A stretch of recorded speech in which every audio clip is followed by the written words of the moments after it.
Mustafa Kemal sought the support from the Russians in the war against the Greeks. Even we know that the Mustafa Kemal Pasha founded the first communist party in Turkey and is the France, but everything changed after the war because this is only the short term the relationship.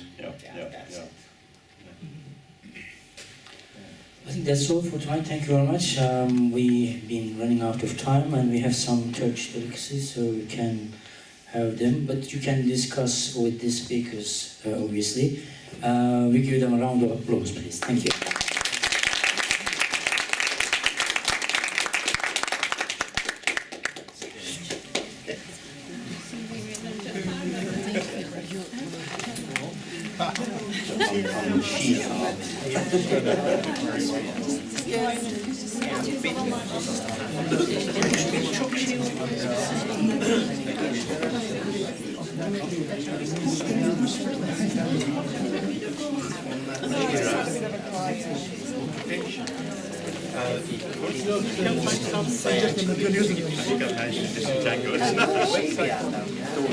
Walk away with them.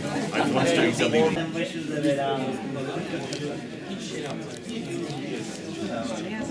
No. I think this one is okay for us.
This project mutual friend of ours, she's a very well-known writer. Something I tool or something to come to festivals. If you go to a festival, that it would be easier to meet other colleagues. That is the reason that we want to collaborate. Hopefully.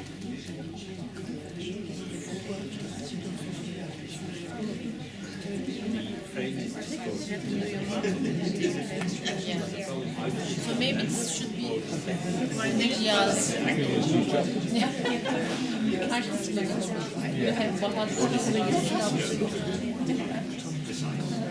You can have your purdah.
Well, I would like to show 1 minute too.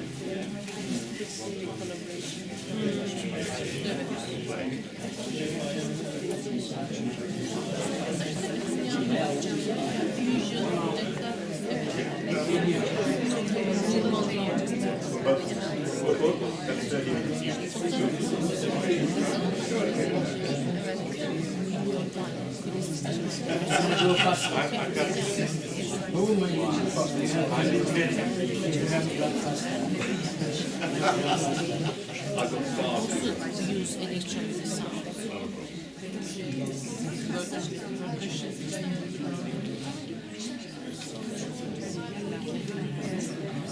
Use electronic sound.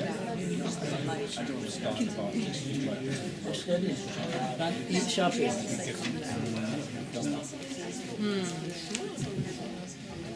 Good evening, ladies and gentlemen. I think it is time for me to start the talks. Thank you very much for coming to our latest iteration of Art and Culture series, which is a long-running series. I think we started 5-6 years ago. Tonight, obviously, it is very important for us. We have two distinguished guests working on film studies. They have extensive expertise on cinema. Especially Nezih Hoca has been doing popular and early Turkish cinema, and is one of the famous face in Turkey in this subject. And we have in Christie as well, from the University of London, who has been giving the talk and research, and we had the great event a month ago. So this is a continuation of that event. I would like to invite Ian Christie first to give his presentation, then the Nezih Erdoğan afterwards, then we will have a lively discussion. Thank you very much for coming, and I hope you will enjoy the night. Ian. Thank you. I'm not sure what you're expecting, but it won't last too long, so there should be something of interest, I hope, and maybe some things you haven't seen before. So I usually describe myself as a film and media historian, and this is more about the and media than film, because I think it's really important to understand that film didn't come suddenly like a burst from the skies in 1895, as it has often been presented. Film was just the latest in a long series of inventions, gadgets, novelties, which had been running through the whole 19th century. And I think it's really important to rub out that dividing line around 1895 and understand the long history that leads into the thing we used to call cinema. Cinema, of course, is the last century. We're not living in the cinema period any longer, we're living in the post-cinema period. So it's a much longer perspective, I think, that we need to have. Now, you may wonder what this strange image is that's been sitting on the screen. Anybody guess? No, it's a still image. Oh, what they're looking at. Right. Well, it's a picture that I took in Damascus, in the days when you could go to Damascus more easily. I think about 2007. I think, but I can't be sure, that I took this in possibly in the Topkapi Palace. And it's a recreation of a traditional tea room. And what interested me, apart from it's not a very convincing one in some ways, but what interested me was the idea of the tea room as a starting point for a lot of novelties, new kinds of invention. I think you can see a phonograph over there in the corner. So it's in the phonograph, it's in the tea room setting in Syria as much as all over the Arab world, the Ottoman world. What are they watching? We don't know. It's just up on the screen. It's just an installation. But this would have been a site where shadow theatre, magic lantern slides, etc. would have been shown, and probably early moving pictures. But I'm going to leave Nezih to explain the links between that era and the beginnings of moving pictures per se. Let me make a more general point. This comes from a presentation that I did in Cairo about 5 or 6 years ago. And it was called, the presentation was called Picturing the Ottoman World Before Cinema.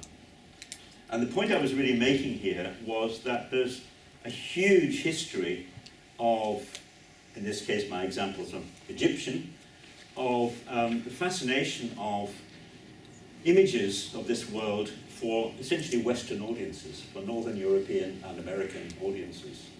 These were absolutely the key thing that you had to have images of. And what you discover is that one of the key inventions of the 19th century, the stereoscope, which was the total craze from the 1860s onwards, all over the world really, but particularly in Europe and in America, the stereoscope gave people access to images, photographic images of, for instance, the great statues of ancient Egypt. That was one of the most prized specimens. That's a quote from Oliver Wendell Holmes, who was one of the cheerleaders for the stereoscope, a very well-known figure in American popular culture, and he wrote about the infinite volumes of poems in this library of glass and pasteboard. These are little cards, stereograph cards. You look at through a stereoscope and suddenly you're there. You are just totally there. And the fascination of looking at the pyramids, at the great statues of Egypt was endless. This is a rather flowery description by Holmes of it. That meant that when moving pictures began to be developed in the mid-1890s, where did the early cameramen sent out by the first companies go? They had to go to Egypt. Because what was the point of this new invention if it couldn't bring back superior pictures, for instance, of the scenes that people were familiar with from stereographs? So there's a kind of continuity. What could moving pictures add to the stereoscope, to the magic lantern? It could add movement. You could be there in the street and the street was moving. So Alexandre Premio, who was one of the Lumiere's first roving cameramen, did a whole tour around Turkey, Palestine and Egypt, bringing back images for the Lumiere catalogue. And these still exist because the Lumiere catalogue exists complete, because the Lumieres collected all their films and kept them down in Lyon. And to this day, you can actually, they don't let them out still. They're regarded as still being in copyright, according to the peculiarities of French copyright law. But you can get access to them, and you can actually take advantage of Premio's wonderful recording of these early street scenes. You can see the sort of things that he's filming. I don't think there's time to show you the actual films. We've got to move fairly quickly, but that, for instance, is a street in Cairo, a burial scene, a funeral scene, shot by Premio in 1897. And that's a panorama of the banks of the Bosphorus, shot by Lumiere as well. And this is one of the most famous of the early Lumiere scenes. This is a departure from Jerusalem. You'll find this on the internet quite widely. It's been quite widely sort of borrowed and reduplicated on the internet. It's a wonderful film because it's shot on a train that's leaving Jerusalem. And so it's one of the first moving shots in cinema. It's often quoted as an early example of a tracking shot, and it is quite wonderful. You are absolutely there as you watch it. A British filmmaker who was very much a contemporary of Lumiere's, I've spent quite a lot of time trying to restore his reputation, Robert Paul, who was the founder of cinema in Britain. He sent his cameraman, Henry Short. The second trip that he sent him on was to Egypt. And I think the importance of this is just to realize how important it was for early film producers to have scenes from these fabled lands. These were the things that people wanted to see. So Henry Short films for Robert Paul, a knife grinder at work, somebody exercising a monkey on a street stall, fetching water from the Nile. We have that exists. Selling water from goat skins, loading camels, etc. You can see it's a full range of things seen around essentially Cairo, but also in Port Said. And If only this existed, of course, but this has been lost. Procession of the Holy Carpet from Cairo to Mecca. That, I think, from the point of view of Islamic history, would be extraordinary to have that scene, which is a very traditional pilgrimage route. To have that filmed from 1897 would be extraordinary, but it's lost. 9/10 of Robert Paul's films are lost because, unlike the French, the English don't really care about early cinema, so nobody bothered to keep them. We only have 70 or 80 of Paul's films, but we do have Fetching Water from the Nile, and we have Port Said. And you'll find them online if you want to look online. Well, I don't think there's really time to show them to you now, but you could see them. And following in the tradition of Lumière and Paul, Edison, who has actually started the whole moving picture craze with his kinetoscope in 1893, Edison realizes he's got to get in on the act, so he starts sending cameramen off to film films, proper films. And Abadi, one of his cameramen, of course he sends them to the Middle East, as he would call it, and he comes back with a whole series of films in 1903. So Edison's a bit late into the game at this stage, but these still exist as well. Right, first part. Second part. In 2015, I was invited to Çanakkale by the University Çanakkale, who were staging, to me, a rather wonderful conference, an event commemorating, what are we going to call it? Commemorating the Dardanelles campaign, the Çanakkale campaign, Gallipoli. It's got a whole range of names depending where you come from and who you are, what your angle on it is. But at any rate, it's the battle, the attempted landing at Çanakkale, which took place in 2015 and lasted until 2016. A major engagement in the First World War. And what I'm going to show you is just a selection of slides that I made and showed at that time in Çanakkale.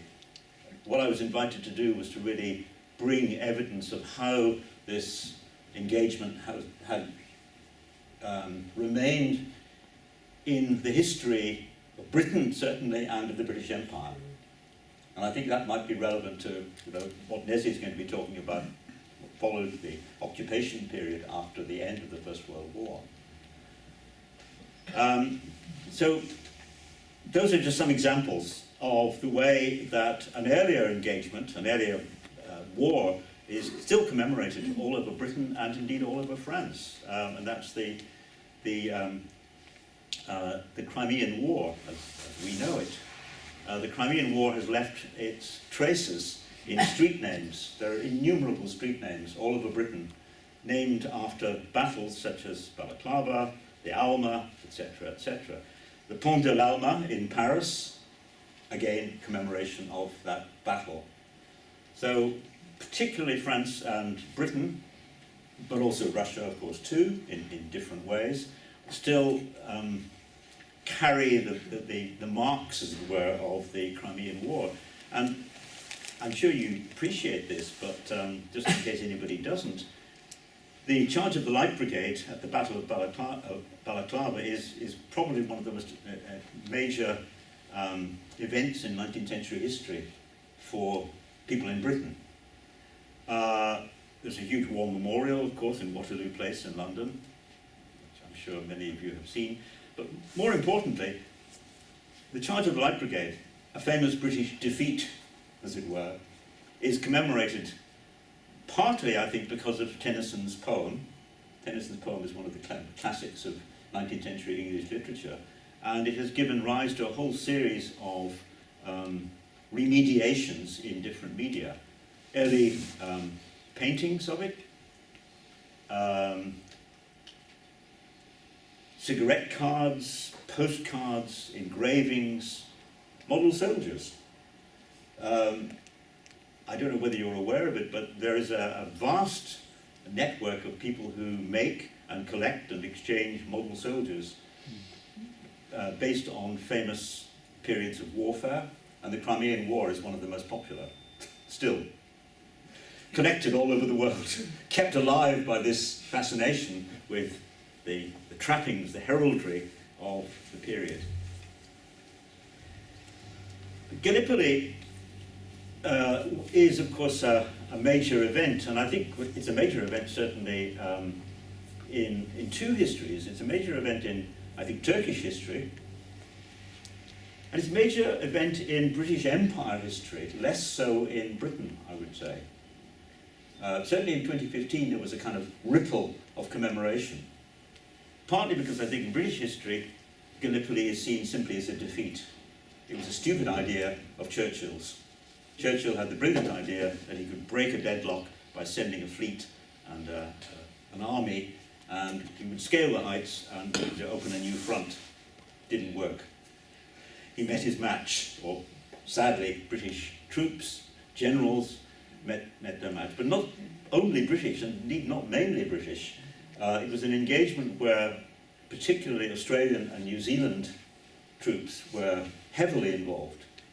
And if you go to Canberra, which is where all the great war memorials are in Australia, you will find there's massive commemoration of Gallipoli, much more so than in Britain, certainly, because from an Australian point of view, it's seen as an heroic failure, perhaps, defeat, but at the same time it's heroic.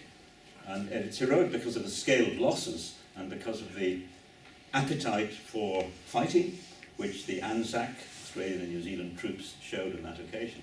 And it's really counted as a major milestone in the building of Australian and New Zealand identity. It's kind of difficult, I think, for people here to understand, but it is viewed with enormous reverence and respect. It's lodged in the national memory, as it were.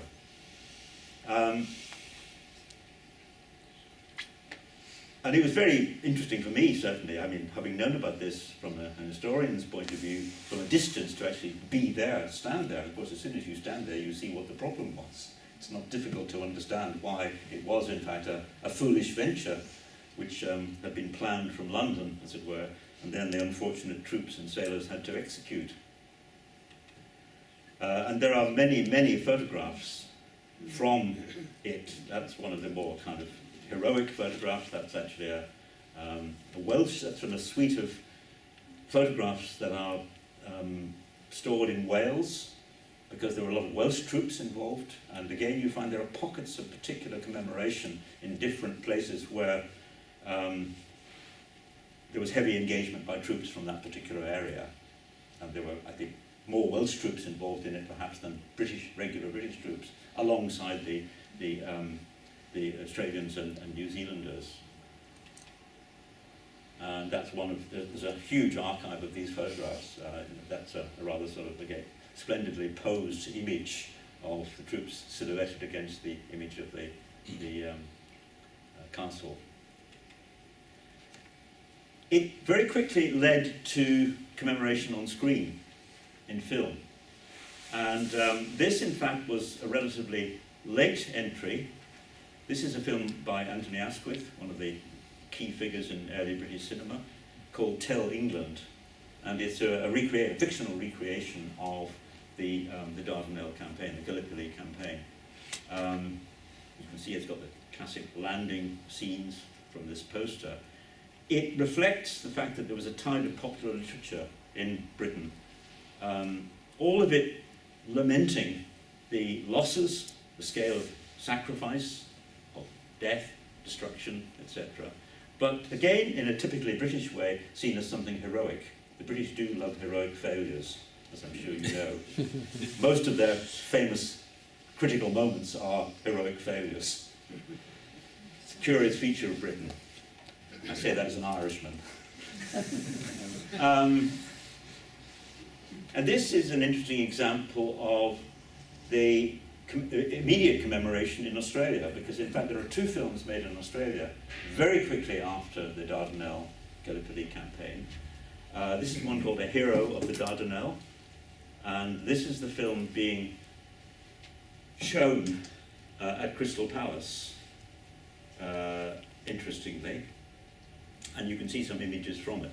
The whole film doesn't survive, but quite a lot of it does survive, and it shows you just how important it was to I mean, there was no film industry at this time in Australia. People were moved to start reconstructing on screen this immortal chapter in recent Australian history. So this is a very, very early example of trying to recreate the experience of the Gallipoli in the desert. Now, this isn't what's much better known. You'll probably know that Mel Gibson made his name in Peter Weir's film. And one of the things I discovered doing some empirical work a few years ago about popular memory and cinema in Britain is that this film has an extraordinarily high reputation amongst older men.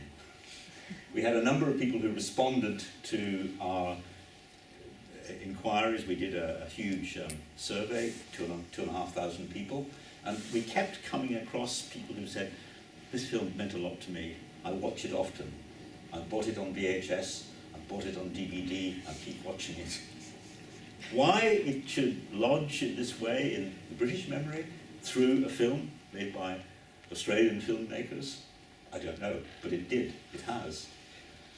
And this is, I think, an important part of the way that cinema continues to affect our sense of history and our sense of national identity, interestingly. I just put together a couple of images here. There's a huge archive of images, as I said, of the Gallipoli Dardanelles campaign. And from one of them, I came across this, which struck me as being unusual. Australian stretch bearers unloading casualties from Gallipoli in Cairo. Why Cairo?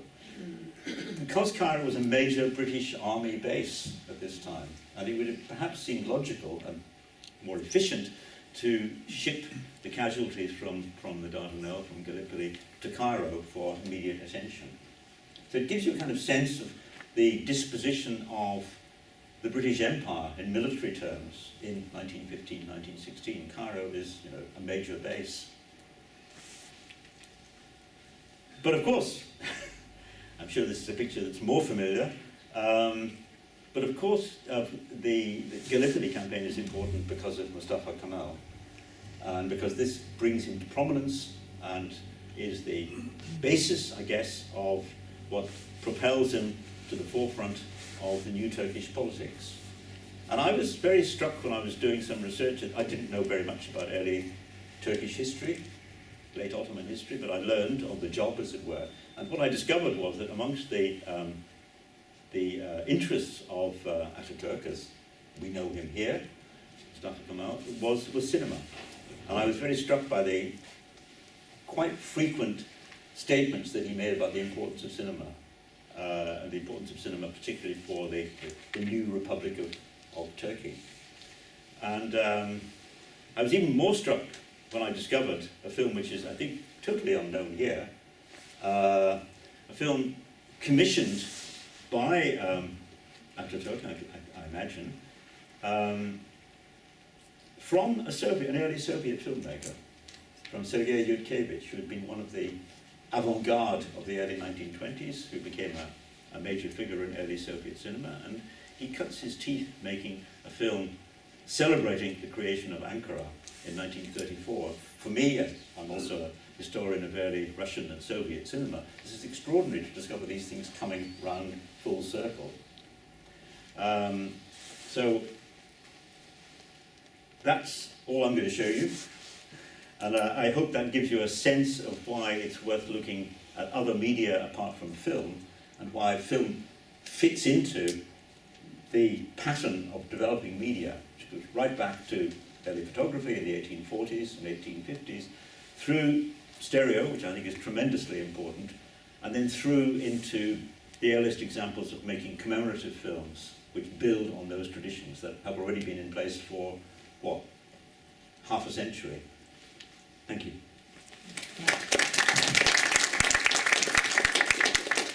Thank you very much, Ian.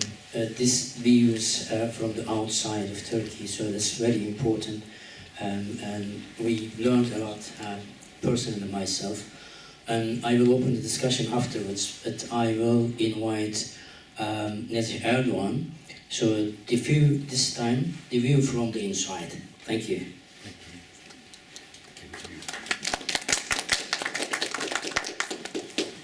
Hello. So Mankind, and I have a subtitle, Cinema and Modernity. Well, I'll try to talk more about cinema, but modernity will be more like an underlying theme, and it's more like regulation, non-regulation. So if you pay attention to the image here, we see this British officer regulating the transportation in Istanbul, pushing the, Turkish man. So that's a moment of regulation. But there are many instances of that. For instance, many local Turks were very angry that the British soldiers, when they saw Turkish men carrying chickens by their legs, they used to stop them, and this is against regulations. You cannot carry a chicken like that. That's also an example of regulation, but there are many aspects of that. One thing we should keep in mind is that regulation goes hand in hand with non-regulation. Perhaps this British soldier ran into that Turkish man at night. Maybe they drank together, maybe they sang together, or maybe they picked a fight. We don't know, but that's a moment of non-regulation. So they go together. We should, keep that binary in mind. Actually, I think the famous Turkish song, Üsküdar'a giderken, actually Turkish soldiers got it from the Scottish soldiers. So, and that's a moment of non-regulation. So it's now a Turkish song.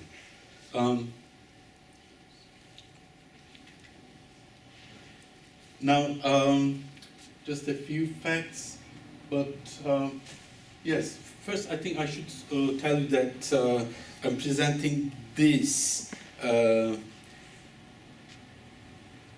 from an ongoing research, and so it's not complete. I may be a film historian, but I'm not a historian, so I would be very happy to receive any comments, feedbacks, corrections. I'd be very happy. I mean, this is the first time I'm presenting this paper. 1918, the World War I ends, Ottomans and Germans, they are defeated. And right after that, Allied warships anchor at the entrance of Golden Horn. And 1920, Istanbul was officially occupied. But the ships, 55 of them, were already there.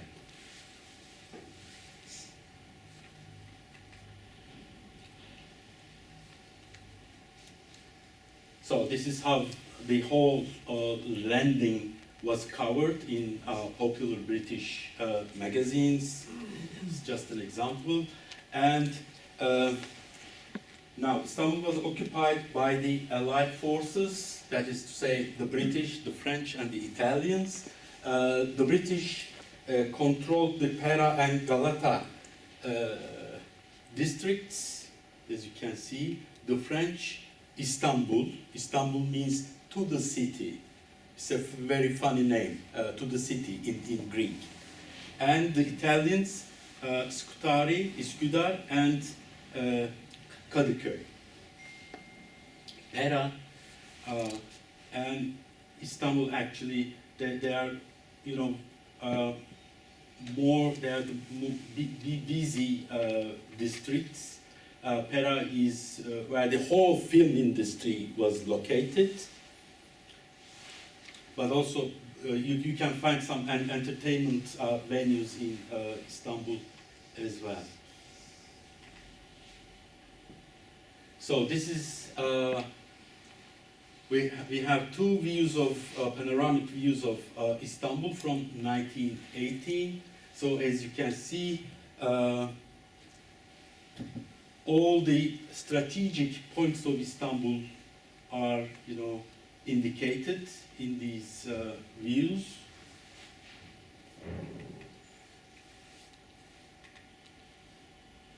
So, in a way, those views, those panoramic views, okay, they were strategic, they were, but they also, in a way, exemplified the way Istanbul was positioned as a city of the world's desire, just like this book title suggests. So here we have, this desire was often expressed in visual terms, and we have a drawing.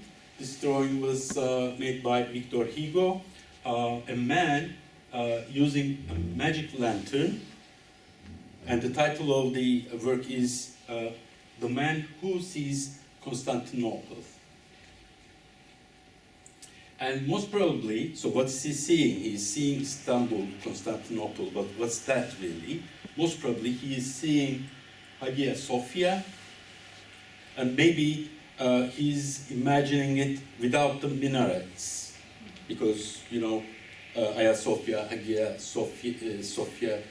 was a church which was later converted to a mosque, and the minarets was added later. So one of the British officers in a letter to his father expresses that wish, actually.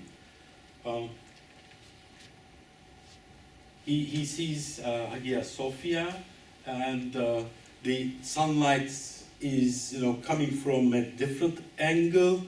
So he says, in a very poetic style, it was as if the minarets, symbols of the Muslim domination, had disappeared, and that the single lighthouse lamp just below was gleaming in attendance at a fleeting vision of restoration. So Hagia Sophia is restored to its former status as a church.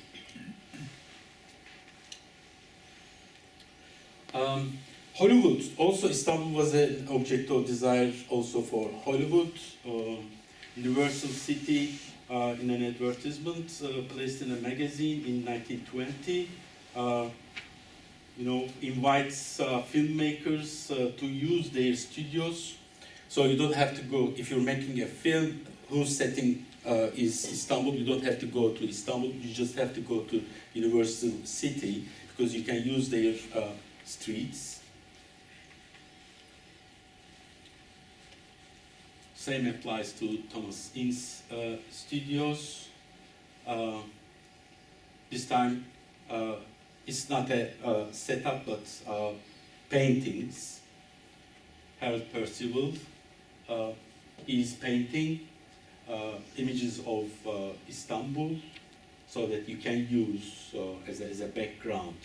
If I'm not wrong, the painting behind him shows a Turkish Sultan. So these two films are very popular. They were very popular in the 1920s, particularly The Virgin of Istanbul, but also The Dark Star. The Dark Star was more or less a science fiction film, very strange subject, but the setting is Istanbul. Okay, now let me move on to another topic. Before World War I, the Istanbul Turkish film industry was already in connection with Britain. So, for instance, there was Levant Cinematograph Company operating in Istanbul. The head office was in London. It was founded in 1911. Director is a Greek person, Mavro Dimaki. British Post Office was operating in Istanbul at that time. So these are some British office, post office tickets which were used in Istanbul. But not only Britain, Russia, France, Italy, Germany, even Greece were granted capitulations. That's why by World War I, capitulations were abolished. So they were not able to enjoy any privileges until the occupation. That is to say, until 1918. So, an Armenian film importer based in Istanbul, he was also in contact with the famous Cecil Hepworth. He bought a vibraphone system. As you can see, it's an audio-visual system. And along with the vibraphone, he bought some films. That is 1913, just before World War I.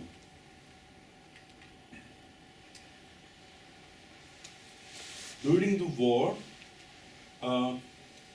Turkey was allies with Germany, Austria, Hungary, and to a certain extent Bulgaria.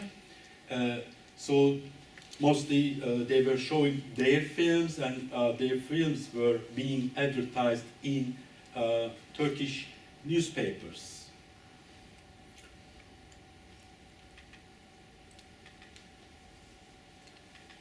Just 1 year later, during the occupation, since films of the enemy were prohibited, now another Turkish newspaper is advertising some propaganda films, actually, the maneuvers of the US Army, the operations of the French Air Force, planes, the French women to act film.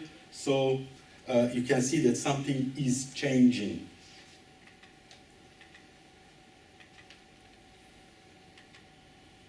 Now, in 1920, two British newspapers printed almost the same news. Spies, murderers, and opium eaters, yet life in Constantinople is dull. No theaters, few cinemas in the world's worst city. Constantinople's unenviable reputation, and it repeats the same thing. There are no theaters, few cinemas, and few good restaurants. Well, I mean, in Turkey, you know, the media is the least trusted institution at the moment, but this is no different than that. In the same year, a survey run by Americans made up this list that they had 26 permanent venues, cinema venues in 1920 and 1921. This is just permanent venues. There were also traveling cinemas. Now, since it was a time of ongoing wars, the Ottoman Empire almost went bankrupt. But the thing is, when Istanbul was occupied, the Allied forces brought money with them. I mean, their pockets were full, so that money went into entertainment, alcohol, prostitution, and many other things. But, you know, as Ahmet Hamdi Tanpınar, a Turkish novelist, puts it in a very, you know, perceptive way, a vibrant nightlife took shape. So, and cinema is a part of that nightlife.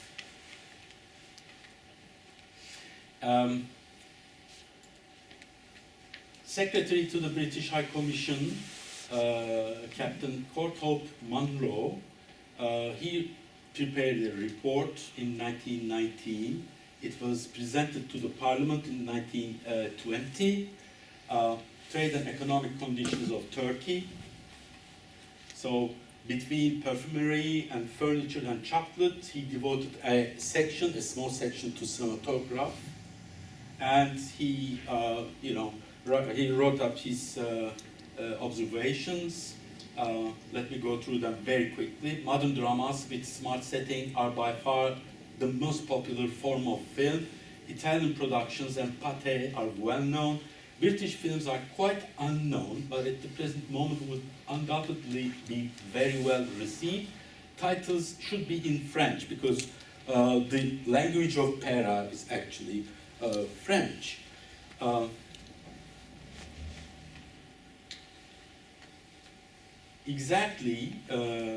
Italian films were very popular, as well as French films. So we have an image of the American consulate in Istanbul, and we see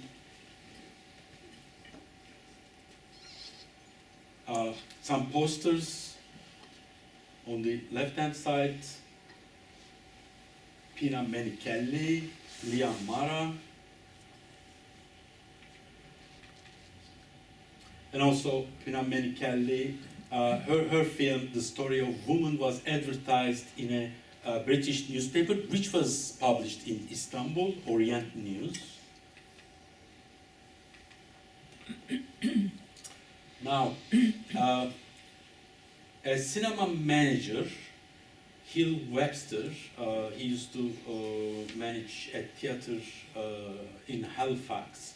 When he was called to do his military service, he was appointed to manage cinema theaters in Istanbul and in Russia. So he came to Istanbul and he opened this open-air cinema, naval and military gardens. So British troops, they organized their own exhibitions in Istanbul for the British troops. But it's not only cinema, as you can see, it's also dancing, tennis, and many other, recreational activities. And it was controlled by Navy and Army Canteen Board. Bring your civilian friends, no charge for admission.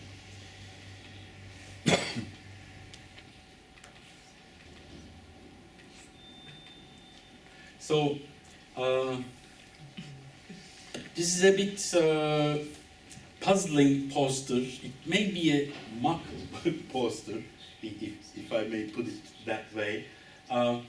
So, this is supposed to be a poster, and let me read the caption for you. A cinema in Constantinople which caters for the British troops tries to advertise in the best English they know that Mr. Shakespeare features in As You Like It. So, and English spoke, not English spoken, English spoke. So, but the thing is it serious? I'm not quite sure because scribblings on the top, I mean, they're not Arabic script, so maybe they were just, having fun, joking.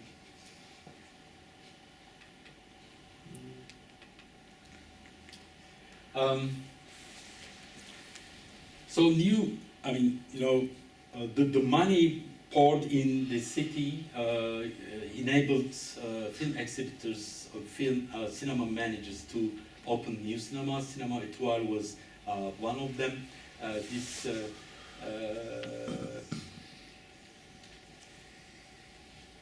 This I find interesting. Between the acts, someone used to spray scented and refreshing water. You told me about that, Ian, and then I found this clipping in the Orient News. And also, the writer praises Cinema Etoile that the operator knows his job and projects the picture square on the screen without jumps, and the films so far projected are not worn out and scratched. There's a common complaint about films that were projected in Istanbul, that they used to show the same film again and again. So each time you project a film, it is worn out, and then scratches begin to appear. So that's a very common complaint, but this is not the case with cinema étoile. Whereas another officer writing to his mother, Foxpit, he complains about the cinemas. There are a lot of movie shows, but they all look pretty bug-ridden. So I think depending on the district, some cinemas were more luxurious, more clean, but the others were not so nice.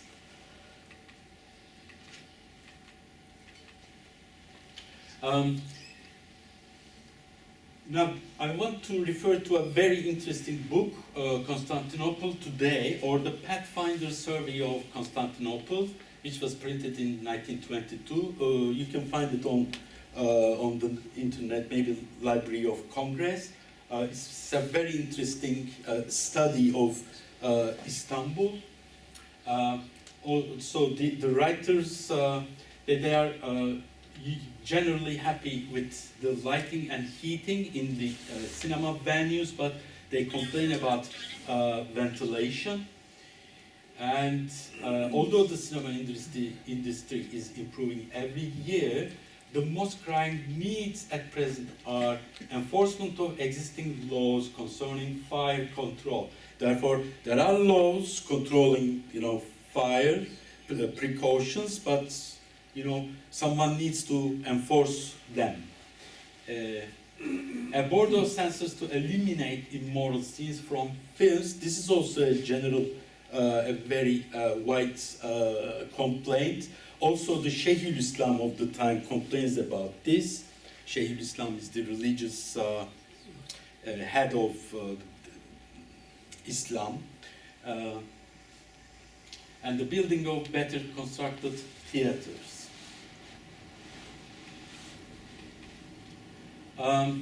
Now, cinema theaters were not the only venues. They also showed films on ships. So here we have a photograph by Major Brearley. Obviously, it was a sunny day, so they were, although they were still in uniforms, they were enjoying the sun. And they were borrowing films from other ships.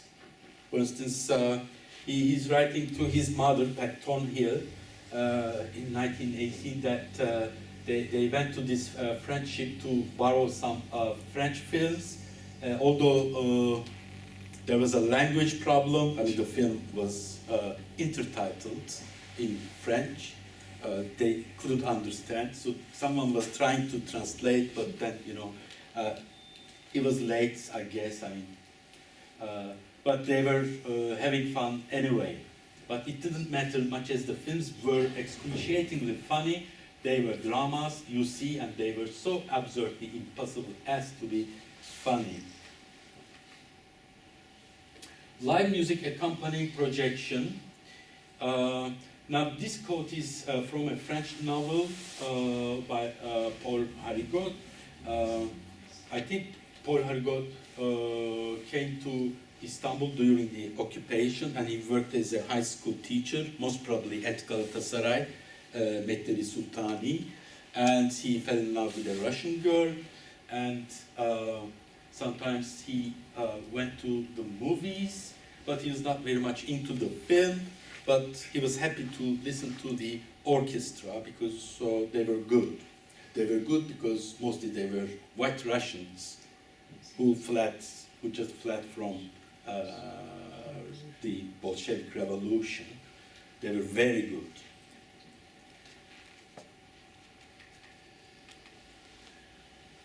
Now,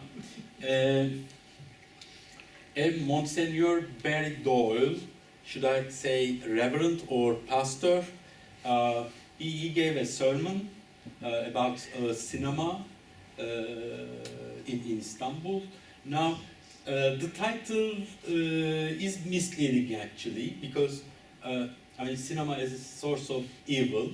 When you read the whole text, you understand that he's actually referring to possible,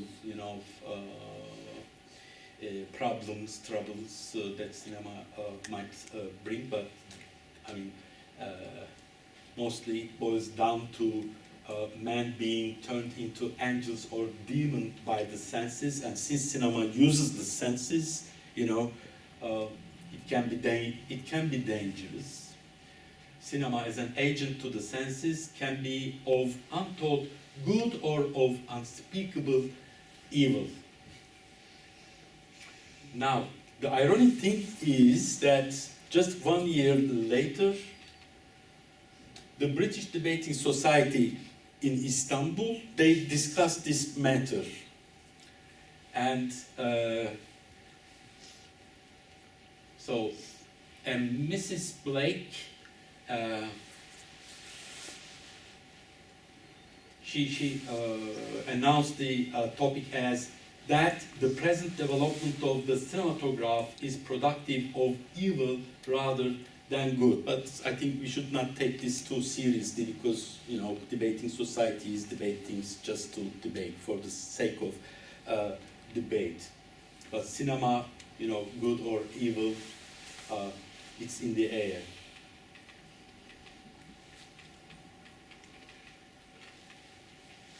This is getting out of hand. Okay, so propaganda is another, might be another topic. So cinemas used to show some propaganda films, some reels or actualités, if you like.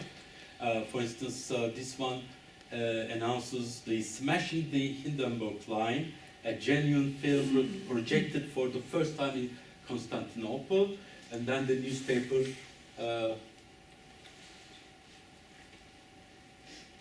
writes, this film is especially interesting to British officers, soldiers and sailors as it is the British Army which is shown in victorious action on the Hindenburg line.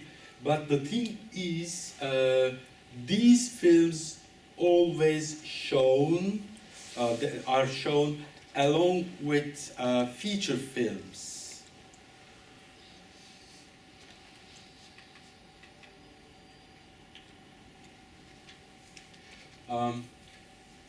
So this news is, I find this interesting. This is from 1920.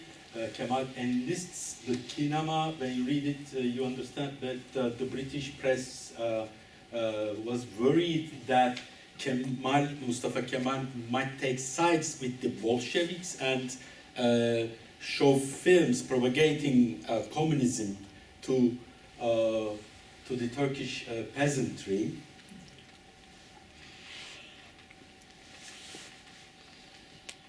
And why no British films? So not much has changed since the Monroe Report. British films are quite unknown. And still in 1921, why no British films? This British newspaper complains about that because not everybody reads newspapers or understands, but they watch films. So, I mean, you must use cinema as a tool for propaganda, but we don't have many British films over here. And then at some point, Americans get on the stage, YMCA, Red Cross, and Near East Relief.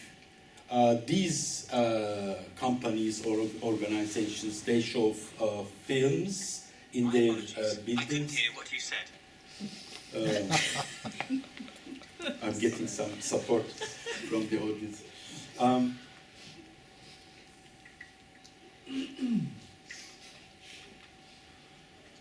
And White Russians. This I find very interesting. Now, Pater Russia moved to Istanbul. The whole company moved to Istanbul in 1919, and Georg Azagarov opened a film school in September 1920. But I was able to find no other evidence for this. I mean, a film school opening in Istanbul in 1920. So, I mean, these, these things point to, areas for further research. Russo-American or Russo-American cinema opened in 1920. This was managed by, again, Russians. Kazankov, Alexander Kazankov, opened a film studio in 1921. And this one is very familiar. In 1922, Russian actors Sarmatova, Antinova, and Marievich played in a Muhsin Ertuğrul film, The Bosphorus Mystery. Also, some British officers, they fell in love with the Russian girls. They married, and for instance, if I can, Nina Yazikova, for instance, she came from, she studied at Petrograd, and she ran into this English officer, and then they moved to Britain, and she became a famous actress. These are the adverts of Russo-American. So another topic is maintaining peace and order, regulations and censorship.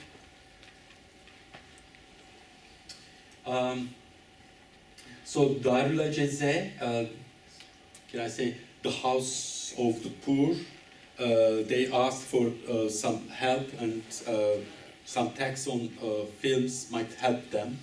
But the thing is, foreigners, I mean expatriates, they didn't want to pay any tax for the poor, so it became an issue. Now the High Commissioners met every week, and they held weekly meetings, so they discussed these matters. Should we force the foreigners, expatriates, to pay tax for the poor as well?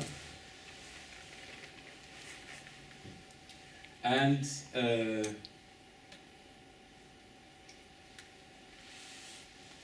in 1919,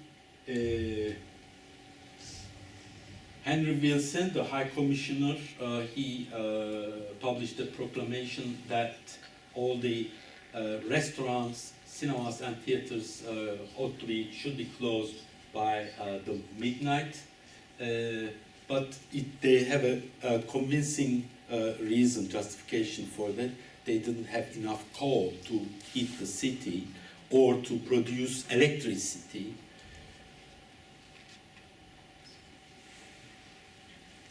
The same Henry Wilson also issued an order prohibiting the screening of German, Austrian, Hungarian, and Bulgarian films. Grigory Lipkin, a white Russian cinema manager, he showed Austrian films, so he was imprisoned.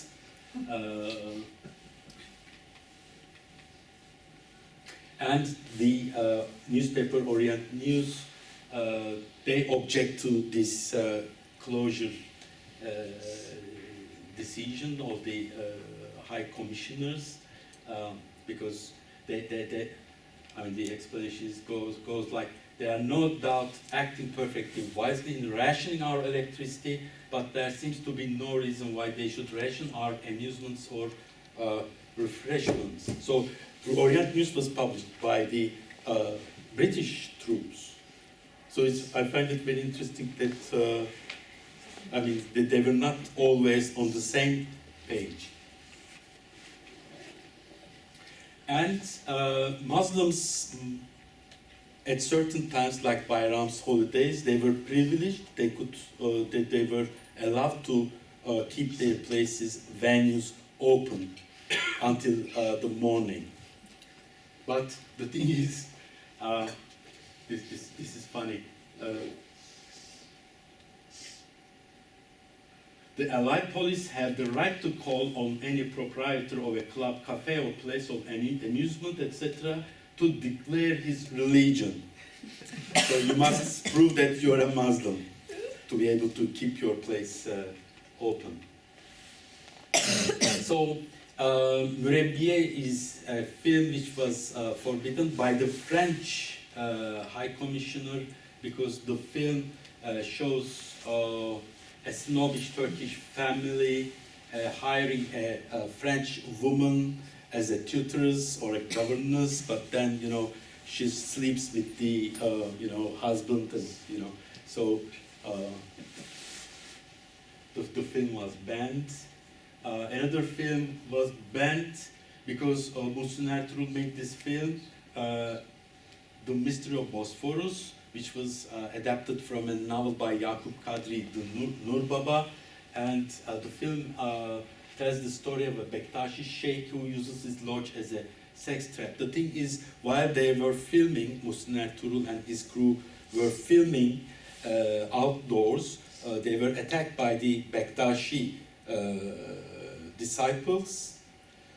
So the Allied forces, they wanted to avoid such, you know, upheavals or you know, so they wanted to maintain order. So that's why they censored the film.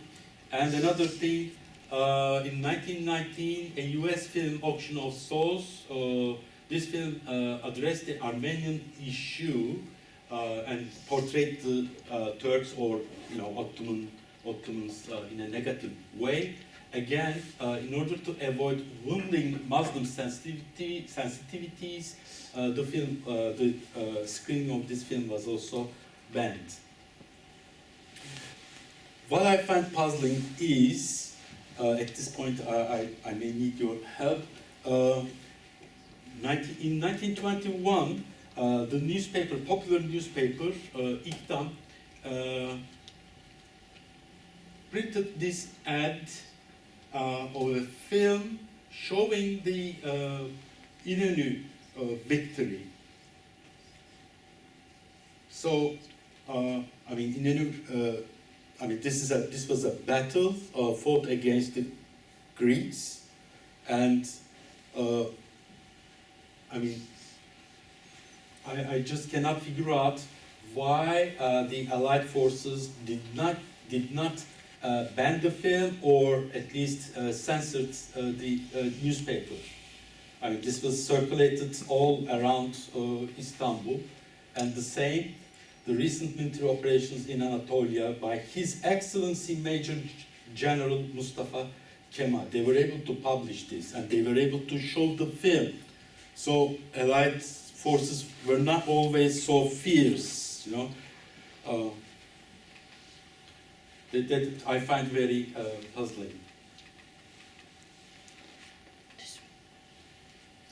So, occupation ended on the 5th of October 1923, and according to local European newspapers, the Turks closed 4,168 public houses. That's to say, you know, pubs, you know, and many other places, and withdrew many undesirable cinema films in Pera. So the civilization of the West also laid itself open to criticism. This is from Mrs. Spoer, from her book, Things Seen in Constantinople. Therefore, the end of occupation may also imply a return of a sort of conservatism. Maybe. This is just for, you know, a point for discussion. And cinema titles in Turkish only. This is a news from the Scotsman newspaper. It writes that the governor declared the Turkish would be the dominant language in Istanbul, in cinemas. I mean, the intertitles would be in Turkish, but it didn't work that way. The intertitles were for a very long time in French and Turkish.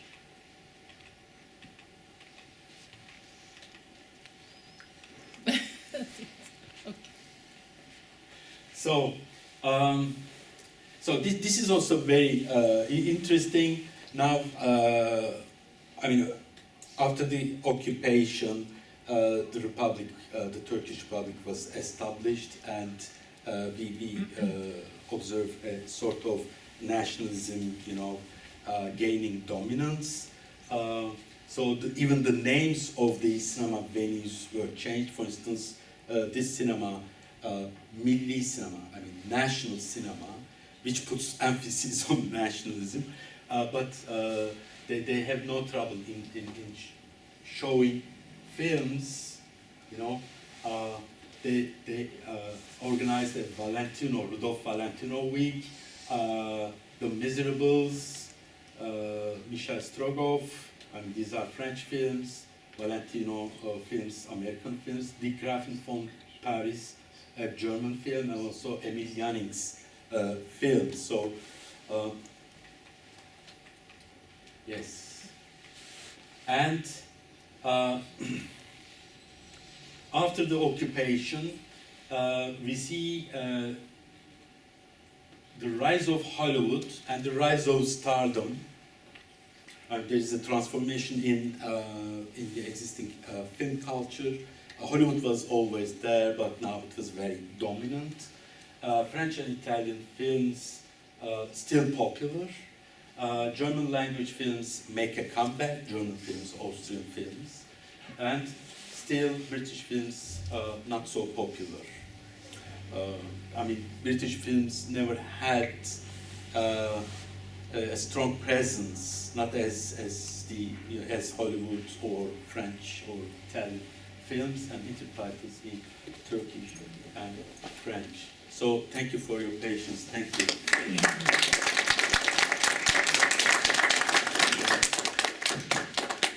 Thank you very much to both speakers. I'd like to invite them both on the stage for the Q&A. Before giving the microphone to the floor, I will ask one question to Nezih Bey. You mentioned some of the resistance, obviously, in one slide, but I was wondering, because of those activities by the occupied powers, let's say they had about more than 4,000 different kind of public houses. And has there been any public resistance, the local public, the Muslims, the residents of Istanbul, to the institutions like this, the public houses, the cinemas, the pubs, and other places?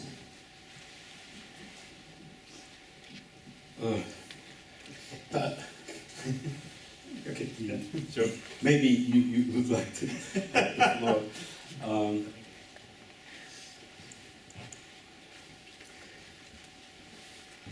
Not in the way we imagine, actually. I mean, of course, there are many forms of resistance. For instance, the army film department, they had very valuable film equipment, raw films, cameras, and all that. And when Istanbul was occupied, they didn't want to keep them because they might have been confiscated by the Allied forces. So they opened this war veterans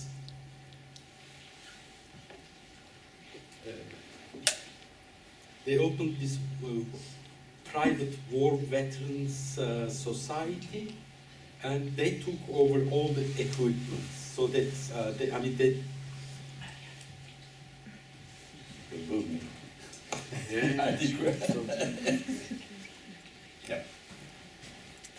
So they secured the equipment.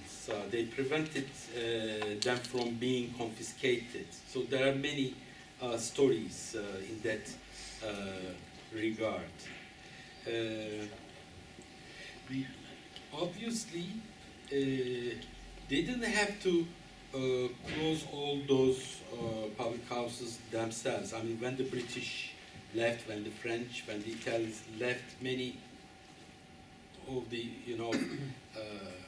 venues, they had to close down by themselves.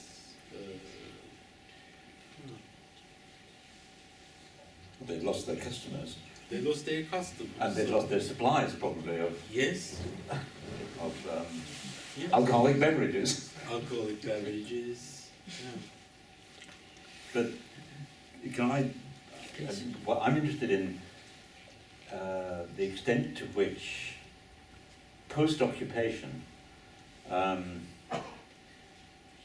what was the religious complexion of, let's say, Istanbul? Did it become, as it were, strictly Muslim? Or obviously there would still have been a large population of foreigners living in Pera, certainly. Mm-hmm. They didn't leave just because the occupation had ended, did they?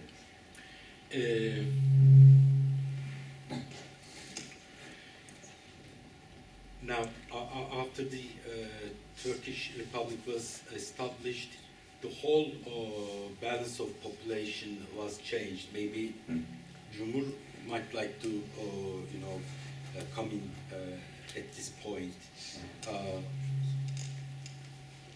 I mean, there used to be, until the Republic, there used to be a certain balance of population. I mean, Muslims, non-Muslims, or Jews and Christians. Sure. But by the Republic, I mean, by 1923, the whole balance changed, and as far as I know, non-Muslims, a great majority of non-Muslims left, maybe for Greece,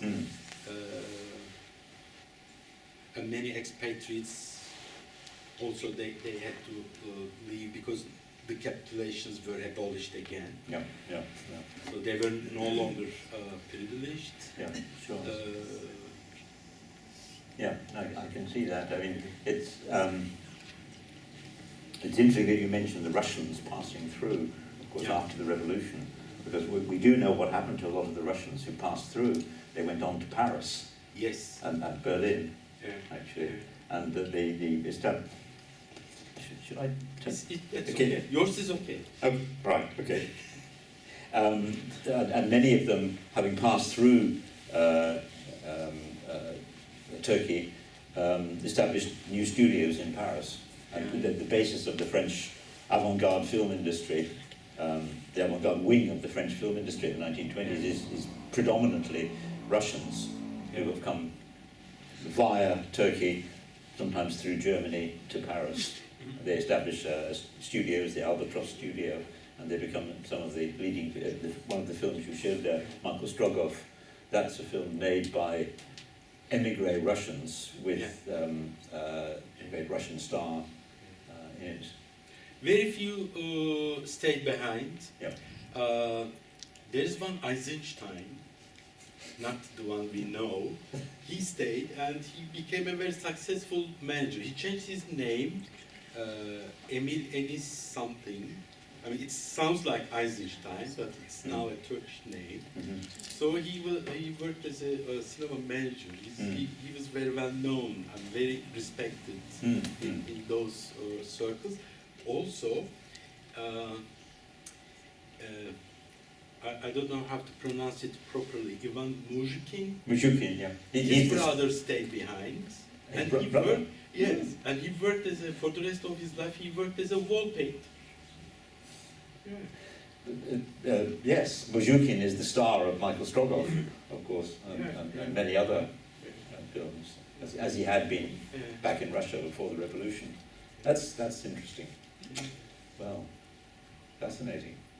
The other thing which strikes me, which you mentioned several times, is the occupying forces lamenting the lack of British films. Yes. And that's a common problem.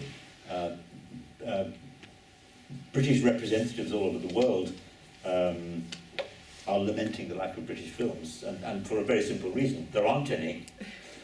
So the British film industry had really entered a kind of almost a collapse, and had been eclipsed by the huge success of Italian films. It's entirely correct that Italian films were rolling around the world in from about 1912 or so.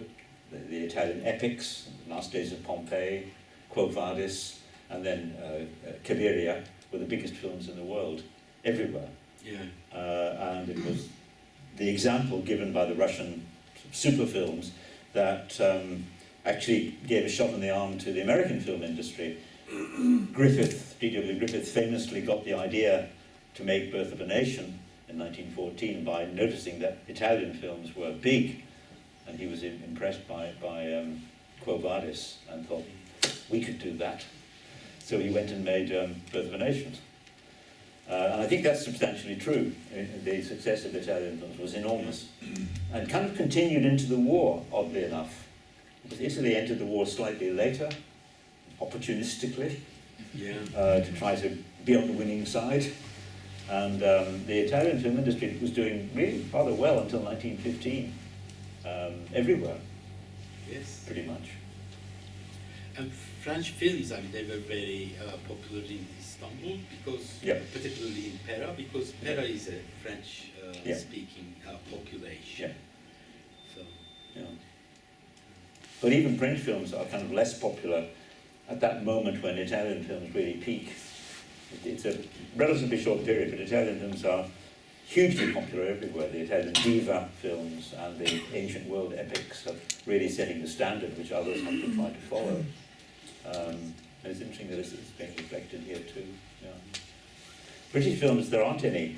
British feature films are just in a terrible state, being eclipsed by competing films from America, from France, from Italy, etc. And British diplomats, actually down the years, have complained about the lack of British films to promote, ideas of Britain.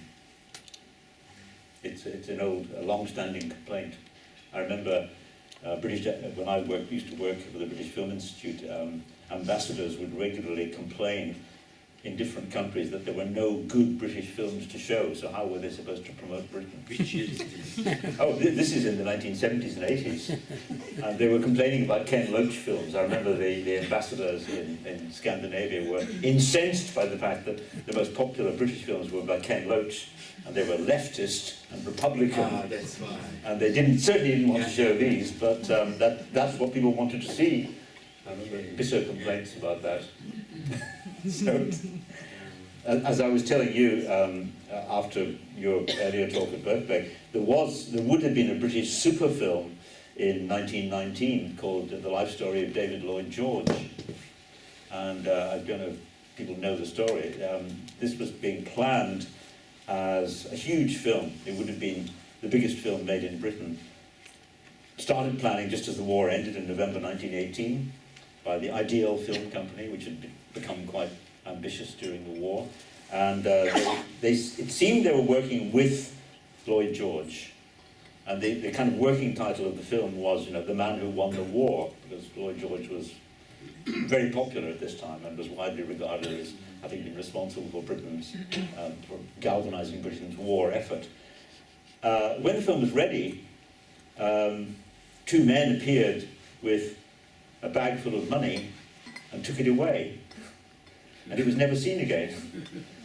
It is thought, Leaving the bag? leaving the money apparently. It is thought that this was a political, well, it certainly was a political operation. The exact details will probably never be known. It may have been decided that it was unwise to have a film promoting Lloyd George, and that it might have harmed his election chances to be seen to be, promoting himself in this way. But whatever the exact machinations, there's a book about this. The film disappeared, and then quite mysteriously in the 1990s, Lloyd George's grandson discovered a pile of cans in his attic. And the film was indeed reborn. And you can now get it on video. And it is called The Life Story of David Lloyd George, and it's an absolutely extraordinary film. I mean, really interesting, 2 hours long, and it's subject to some speculation. What if that film had been available in 1919 and could have been quite widely shown? I mean, it would have been an impressive film to show. The future, well, not the woman who would become Alfred Hitchcock's wife, Alma Revel, actually appears in the film. She plays, I think, Lloyd George's wife in it.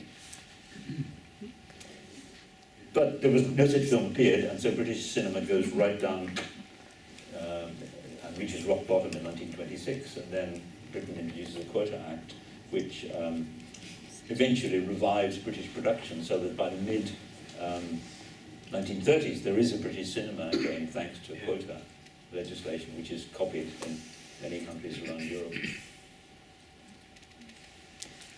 But you can see it's rather ironic that Britain is kind of running part of Istanbul. There are no British films to show. Tough. Okay, thank you very much. We can have a few questions. We are running out of time, actually. So we can take a few questions and then we can answer them all. Thank you very much. I was very interested in how you were expressing the idea that the British celebrate their disasters. Certainly about Gallipoli and the Anzacs. I mean, they really are over the top in Australia about that. And I wonder whether the possibility might be that it's rather similar to World War II. They simply cannot face the fact that they died for nothing and they were misled and they died and achieved nothing. And it might be that it is in our Zionist press interest that they do continue with the lunacy that was their finest hour, when clearly it was a total disaster. And so was possibly World War I as well. Well, I mean, I would just, it's a well-known, it's both a folk tradition, but it also seems to be substantially true that the British are attracted to heroic failures. But is that the Zionist press or the British themselves? No. In many departments of life, even outside of political issues and the Zionist press, as you describe them. No, it's.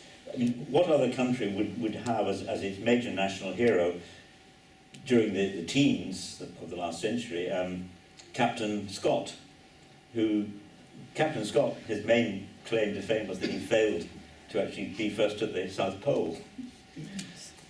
He failed because he was an idiot. He didn't take anyone's advice, he did all the wrong things, and so he lost out to Amundsen. But he's celebrated as a national hero. By whom, though? Who promotes it, you see? Well, I've looked into this in considerable detail. I just made a short film about the statue of Captain Scott, which stands in Waterloo Place. You may not have noticed it, but it's a heroic statue of him standing there, having died, as it were, in the effort. And the statue was made by his wife, in fact, Kathleen Scott, after his death. It's a great statue. There was a national movement in the teens, I discovered, to promote Scott as an example to British youth. It was a wartime campaign. You know, it's important to sort of do or die. Exactly.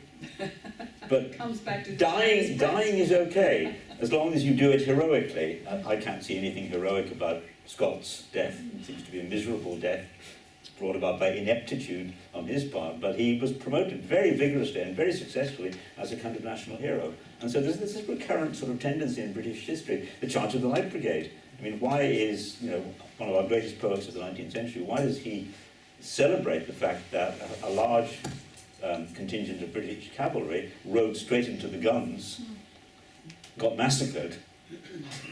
How is this heroic? But yet it was celebrated as a heroic activity. So it echoes through the centuries. Yes. Thank you. Yes, the Charge of the Light Brigade. A footnote to 19th century recorded media.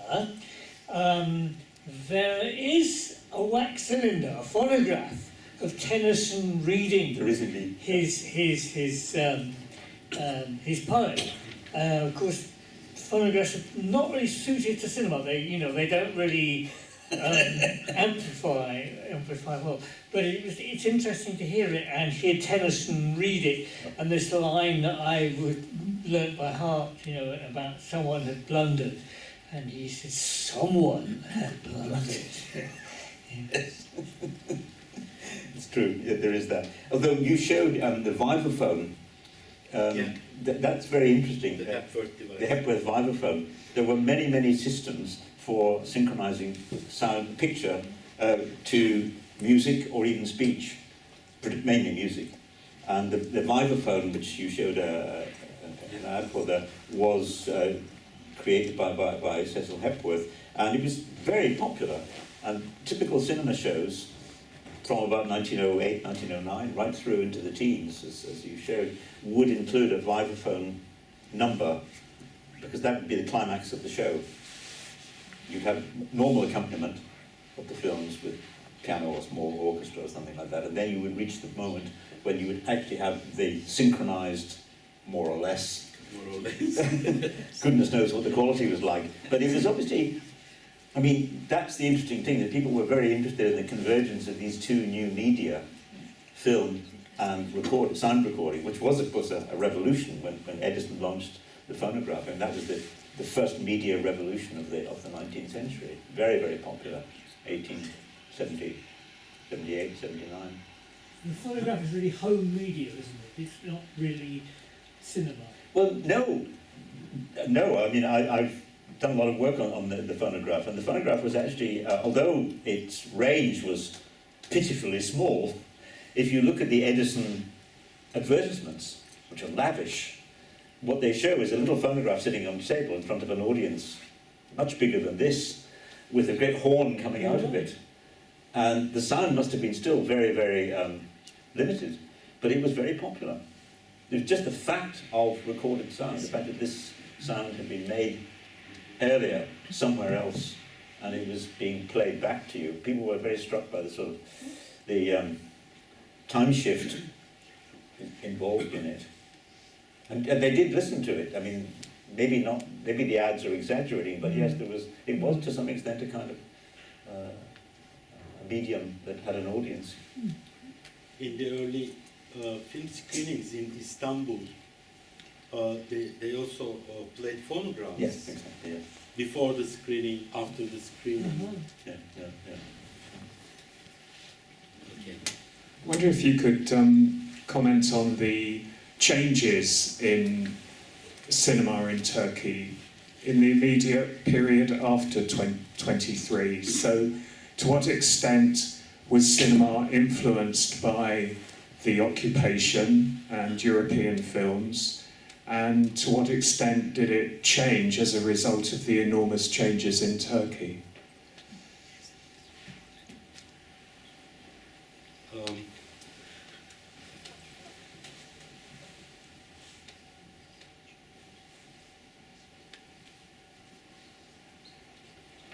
Now in Istanbul, European films have been and are still very popular, and not only in Istanbul actually, but also throughout the country.